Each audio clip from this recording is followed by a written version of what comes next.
I never considered myself a jealous man. Trust is the foundation of any marriage, and for the greater part of 8 years, I felt we had plenty of it. My wife, Jenna, was everything to me. Brilliant, driven, and fiercely independent. That's what I loved about her. And when she got promoted to senior management at her firm, I couldn't have been prouder. It'll mean late nights. Sometimes. You know how it goes, she remarked with a tired smile one evening sitting at our kitchen table. I get it, I replied, pulling her close. You've worked for this. I'll keep dinner warm when you're late. I meant it, or at least I thought I did. The first few weeks of her promotion seemed normal enough. Late nights at the office turned into the occasional dinner meeting. Then dinners turned into weekends spent catching up on big projects I'd ask her about work. But she'd wave it off with a distracted sigh. It's just stress. Liam, new position, new responsibilities, that was her answer to everything. Just stress. I might have let it slide. If it weren't for the text, came late on a Friday night. Jenna had fallen asleep on the couch, her phone still in her hand. I wasn't snooping. I swear I wasn't. But when the screen lit up, the words practically screamed at me working. Dinner. Sunday, don't forget who you belong to, see you soon. Me? My heart sank, who you belong to. I read it again, hoping I was hallucinating it. But there it was, staring at me like an open wound, who you belong to. It didn't take long to piece it together. I knew about Martin. Her boss, everyone at her firm, did big, arrogant, and wealthy. Martin had a reputation for getting what he wanted and for the way he looked at women. I'd met him once at an office holiday party. His handshake lingered too long. His grin too arrogant. And his eyes, they were the type of eyes that undressed women as their husbands watched. I shook Jenna waking that night. What's this? I shouted, putting the phone in her face. She blinked, bewildered. Then I saw it, a flicker. Of terror? Oh, it's nothing, she stammered, snatching the phone back. Martin, he jokes like that. Sometimes that's a joke. I spat my voice. Rising sounds like more than a joke, Jenna. She got defensive the way guilty people do. I told you it's nothing. Just let it go, Liam, please. I tried to let it go, I really did. But something had shifted inside me. A seed of doubt had been planted, and it grew. Roots fast. That Sunday, Jenna left for her working dinner with Martin, promising she'd be home by 10. I didn't buy it, and so I made a plan. I knew where they'd be, a small upscale Italian restaurant downtown. I even knew the private table Martin liked to reserve, hidden in a corner behind heavy curtains. It was his little secluded office, as Jenna had once jokingly called it. The thought made me sick. I waited till I knew she'd been there long enough for Martin to be comfortable. Then I dressed on my best suit, got the extra keys to Jenna's car, and proceeded downtown. I felt quiet, eerily. Serene it was if I had stepped outside myself. The only thing I could hear was the blood beating in my ears. I strode into the restaurant with purpose. The host, a wiry man in a bow tie, greeted me with a practiced smile. Table for one, sir, actually. I'm meeting someone, I replied. Martin Reynolds' private table. The host hesitated. Sir, they requested privacy. I gave him a look that could cut steel. I'm sure they won't mind. His lips parted like he wanted to argue, but something about the way I was standing made him think better of it. Right this way, sir. I followed him past diners, sipping wine and twirling pasta, until we stopped in front of the heavy curtains. I could hear their voices, Martin's deep, booming laugh and Jenna's softer tone. My stomach turned. The host stared at me nervously. Would you like me to announce you? No need, I replied coldly. I threw the curtains aside and stepped inside. There they were. Jenna sat across from Martin, her face pale as I arrived. Martin looked up from his plate of half-eaten spaghetti, his smile dripping with arrogance, until he spotted me. Liam, Jenna stammered, getting to her feet. What are you doing here? I didn't glance at her. I didn't need to. My eyes were focused on Martin. Hope I'm not interrupting, I said casually, my voice sharper than glass. Martin wiped his mouth with a napkin and leaned back in his chair, trying to recover. Well, this is a surprise. He flashed that smug smile of his, the same one I remembered from the holiday party. Jenna didn't mention you'd be joining us.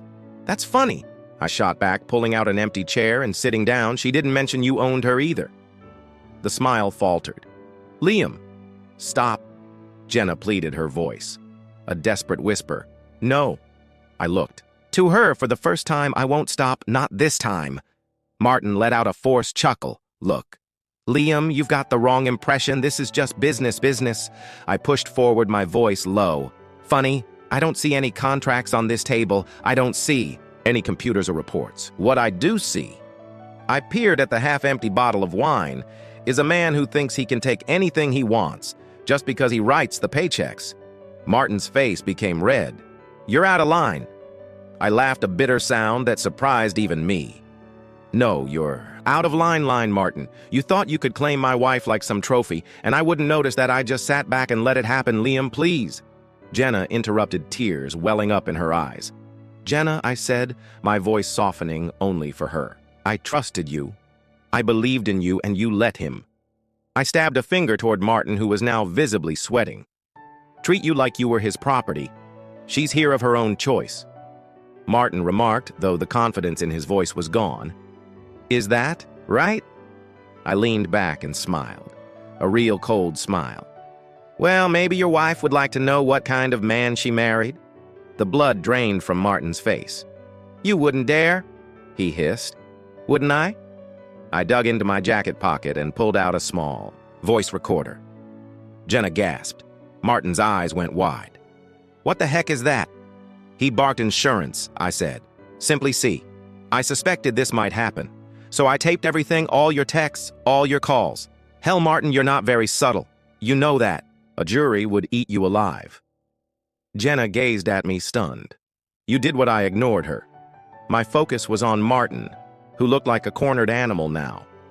Now here's what's going to happen, I said quietly. You're going to transfer Jenna to a new department. Immediately, you're going to stay as far away from her as humanly possible. And if you ever contact her again, I held up the recorder. This goes public. Your wife, your board, your reputation, all of it gone. Martin's jaw worked, but no words came out. He was beaten, and he knew it. Great. He finally muttered, It's done good, I replied. Getting to my feet because if you so much as look at my wife again, Martin, you won't just lose your job, you'll lose everything. Jenna and I walked out of that restaurant in silence. The weight of everything crashing down around us. The car ride home was quiet. Too quiet. She stared out the window, her face a mix of shame and sadness. I gripped the steering wheel so tightly, my knuckles turned white, my mind was spinning, my heart aching. But there was nothing left to say when we pulled into the driveway. She finally spoke, her voice barely above a whisper. Liam, please say anything. I breathed sharply and turned off the engine. What do you want me to say? Jenna, that everything's fine, that we can go back to the way things were. I shook my head. I don't know if I can do that. She turned to me, tears streaming down her face. I never wanted to hurt you. I was stupid. I let things get too close. But I never... She broke off, covering her mouth as a sob racked her body. I never wanted to lose you. I wanted to believe her. God, I wanted to, but trust. Once broken doesn't just snap back into place. I loved you, Jenna, I replied, my voice shaking. I still do, but I don't know if I can come back from this. She grabbed for my hand, but I pulled away. The hurt in her eyes nearly undid me. Liam, I didn't let her finish. I got out of the car, walked to the front door, and stepped inside the house. Felt now colder, emptier, like the foundation of everything we built had crumbled beneath us. I had packed a bag before I left for the restaurant. I already knew deep down how this night would end. I grabbed it from the hall and turned back to Jenna, who was standing in the doorway looking shattered. Where are you going? She whispered, somewhere I can think. I replied. My voice broke on the last word. Liam, please, she sobbed, stepping forward. Don't go. We can repair this. I swear I'll do anything. I swallowed the knot in my throat. Actions have repercussions, Jenna, for both of us. And then I walked out. Martin lost his position a few months later. Turns out I wasn't the only one who had dirt on him. Once people realized he was vulnerable more. Stories came out, more women, more threats. His downfall wasn't explosive. It was slow, agonizing, and inevitable. As for Jenna and me, we didn't make it. We tried for a while, but the trust was gone. The love was still there, but love isn't always enough. We divorced a year later. It was painful. But in the end, I found peace.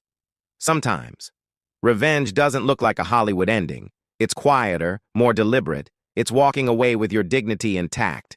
It's reclaiming your power. And when you do, it's always satisfying.